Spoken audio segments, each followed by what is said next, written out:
Quand on parle de la Tanzanie, on imagine des zèbres, des girafes, des éléphants dans une savane extraordinaire. Et les êtres humains, comment y vivent-ils?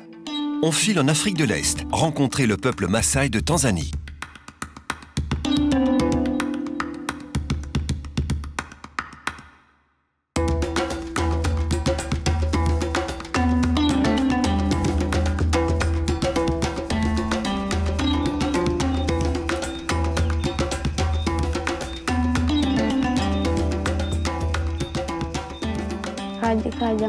Je m'appelle Lekokoyo et j'ai 14 ans. J'ai 6 vaches et 20 moutons. Chaque jour, je me lève tôt le matin pour traire les vaches et les brebis.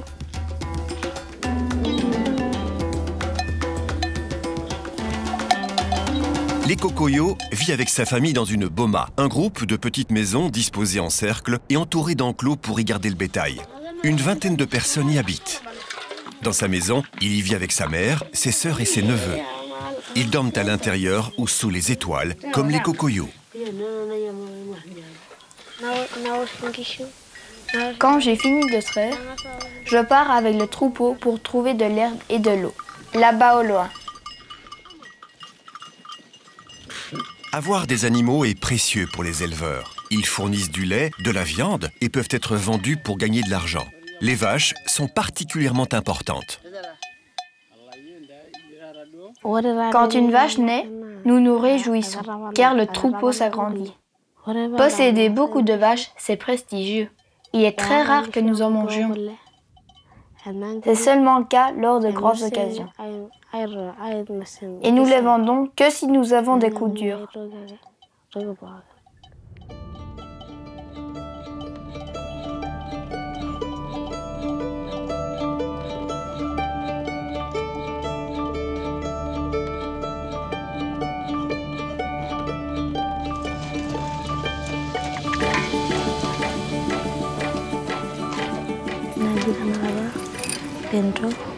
Je m'appelle Pendo.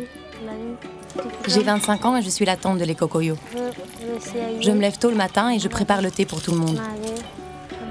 Mon travail est de prendre soin des animaux et de ma famille. Je prends le petit déjeuner, puis je sors pour traire les chèvres et les brebis. Après ça, je rentre à la maison pour préparer la nourriture pour les enfants. Ensuite, je prépare les ânes pour aller au puits.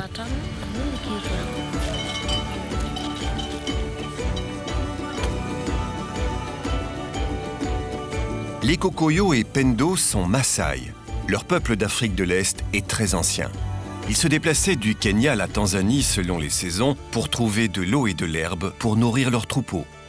Ce peuple est aujourd'hui menacé par le manque d'accès à la terre, à la santé, à l'éducation et à l'eau. Le changement climatique dessèche les lacs, désertifie le pays et rend l'eau de plus en plus rare. Leko emmène ses vaches à la recherche d'herbes pour les nourrir. En chemin, il rencontre son oncle, Jacobo.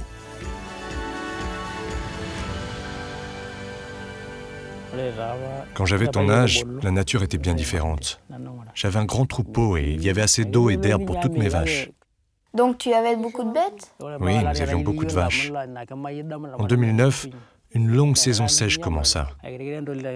Durant cette période, les animaux sont morts alors qu'ils étaient en bonne santé à cause du manque d'herbe et d'eau, car toute la région était desséchée.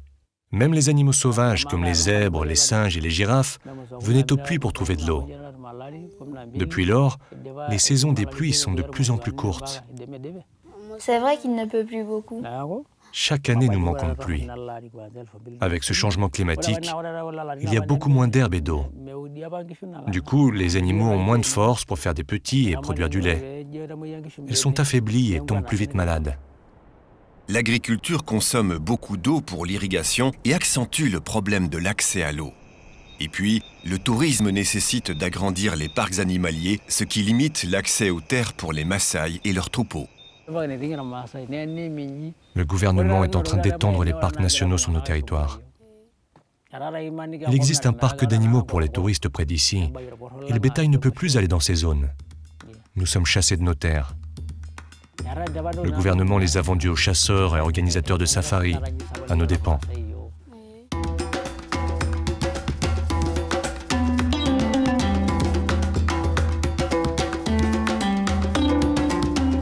S'approvisionner en eau est un vrai défi dans cette région très sèche. Il faut parfois parcourir 30 km puis attendre son tour pendant plusieurs heures pour accéder au puits.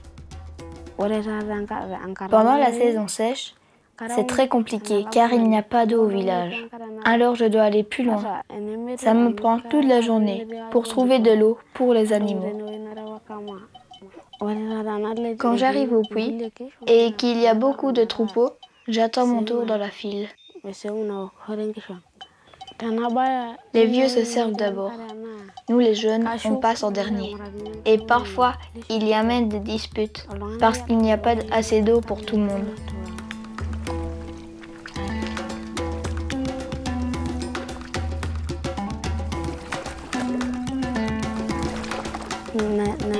Ce qui est difficile pour moi, c'est que je suis tout seul.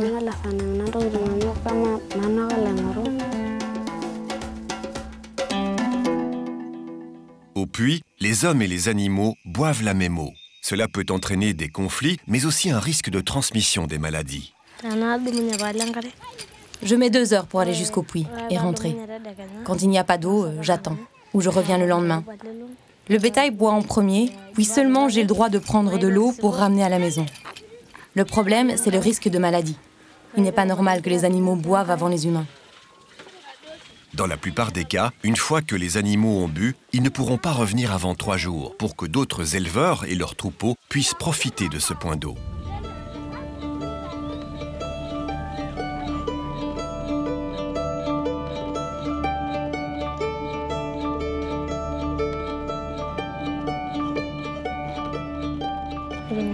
Quand je rentre du puits, je m'occupe des tâches ménagères. Je vais chercher du charbon pour le feu, je cuisine et je fais la lessive. Le soir, je traite les brebis et je prépare le souper.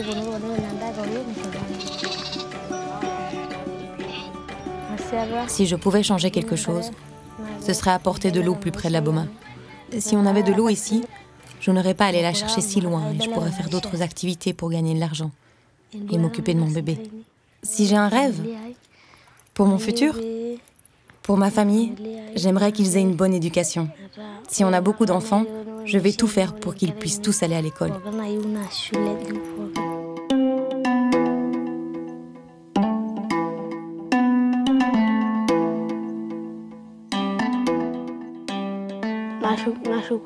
À la tombée de la nuit, je rentre à la maison. Après, je m'assure que tous les animaux sont bien rentrés. S'il manque un animal, c'est moi qui suis responsable. Et alors, je dois le retrouver. Si je suis malade ou fatiguée, mes petits frères ne vont pas à l'école. Ils doivent s'occuper du bétail. Personne d'autre ne peut m'aider. J'ai arrêté l'école l'an dernier parce qu'il n'y avait que moi pour s'occuper des animaux. Mes grands frères sont partis pour trouver du travail en ville. Et je me suis dit que si je laissais les animaux seuls, ils allaient tous mourir et nous n'aurions plus de quoi vivre.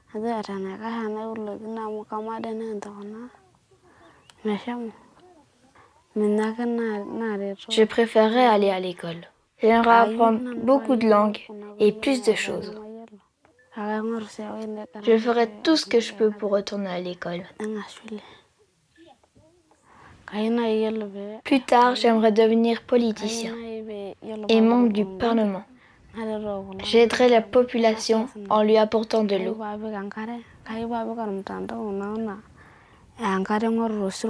Les femmes sont celles qui souffrent le plus de la situation, car elles doivent marcher de grandes distances et laisser toute la journée leur enfant seul à la maison.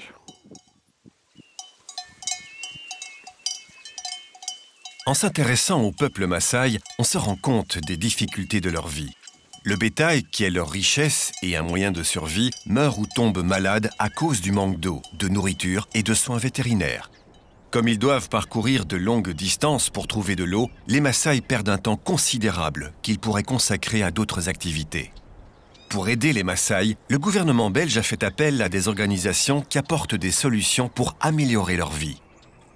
En partenariat avec des organisations locales et en contact étroit avec la population, elles travaillent sur 5 grandes thématiques: la santé, l'éducation, l'économie, l'élevage et l'eau. Vétérinaires sans frontières se focalise sur les animaux. Ils aident les Maasai à améliorer l'alimentation de leur bétail grâce notamment à une meilleure utilisation des terres pour le pâturage. Avec eux, les Maasai emploient des techniques vétérinaires pour maintenir les animaux en bonne santé et pour avoir des races mieux adaptées au climat. Le Programme alimentaire mondial, quant à lui, s'occupe de la santé des familles et des enfants. Il se concentre sur l'accès et une eau propre et potable et sur une alimentation plus diversifiée. Des réservoirs sont construits pour récolter l'eau de pluie qui sera consommée et utilisée pour des potagers près d'écoles. Trias forme les femmes et les jeunes à des activités qui leur garantiront de nouveaux revenus en plus de l'élevage. Avec son soutien, les gens mettent leur épargne en commun et peuvent le prêter à quelqu'un qui veut développer une activité. Et Île de Paix améliore l'accès à l'eau pour le bétail. Il répare des points d'eau ou en construit de nouveaux et forme des techniciens et les communautés pour mieux les gérer et les entretenir durablement. En travaillant ensemble, ces organisations sont complémentaires et plus fortes.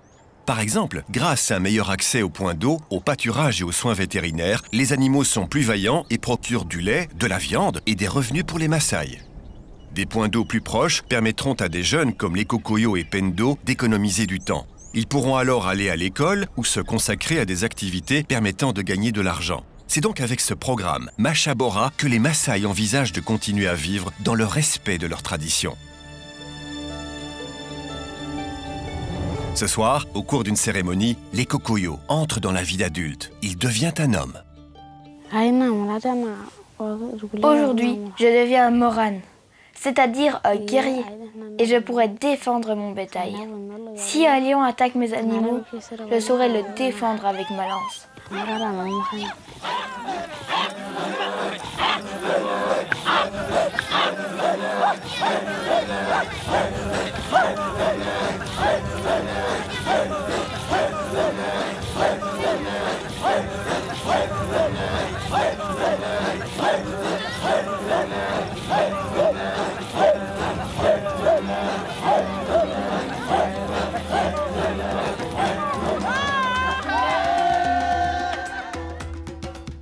Cette volonté et cette force qu'affichent les Kokoyo et Pendo sont les prémices d'un monde meilleur.